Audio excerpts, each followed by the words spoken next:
Vyapam scam India के सबसे बड़े एग्जाम स्कैम में से एक। और सबसे हैरानी की बात, ये सिर्फ पेपर लीक का स्कैम नहीं था। इसे सिर्फ पेपर लीक का कहना पूरी तरह कहानी नहीं बताता। असली गेम शुरू होता है एग्जाम हॉल के अंदर।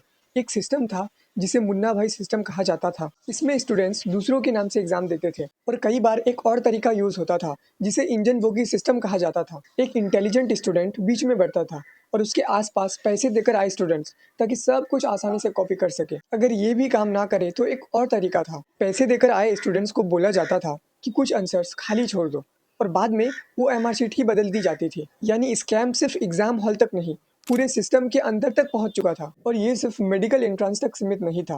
पुलिस कांस्टेबल, पटवारी, टीचर्स, फॉरेस्ट गार्ड और कई सरकारी नौकरियों के एग्जाम्स भी 2013 में इंदौर से एक बड़ा खुलासा हुआ। डॉक्टर जगदीश सागर की गिरफ्तारी के बाद पूरा स्कैम नेशनल हेडलाइंस बन गया। फिर 2015 में सुप्रीम कोर्ट ने इसका जांच सीबीआई को दे दी। इन्वेस्टिगेशन आगे बढ़ी और कई लोगों को सजा भी मिली। कई एडमिशन्स कैंसिल हुए और सुप्रीम कोर्ट ने 600 से ज्यादा एमबीबीएस एडमिशन्स रद्द कर दिए। लेकिन व्यापम सिर्फ एग्जाम स्कैम की वजह से ही नहीं, एक और वजह से चर्चा में रहा। कई लोगों की अचानक मौत के दबाव ने पूरे देश को हिला दिया। सीबीआई को किसी बड़े मर्डर कंस्पिरेसी का सबूत नहीं मिला, लेकिन आज भी इस मुद्दे पर कई लोगों का सवाल उठते हैं। इस स्कैम के बाद एग्जाम सिस्टम में बायोमेट्रिक वेरिफिकेशन, सीसीटीवी, कंप्यूटर से होने वाले टेस्ट और सिक्योरिटी को भी काफी मजबूत किया गया। सच बोलूं तो व्यापम सिर्फ एग्जाम्स को ही नहीं, लोगों के भरोसे को भी हिला दिया था। और शायद इसीलिए आज भी जब कोई बड़ा एग्जाम स्कैम होता है तो लोग सबसे पहले व्यापम को याद करते हैं।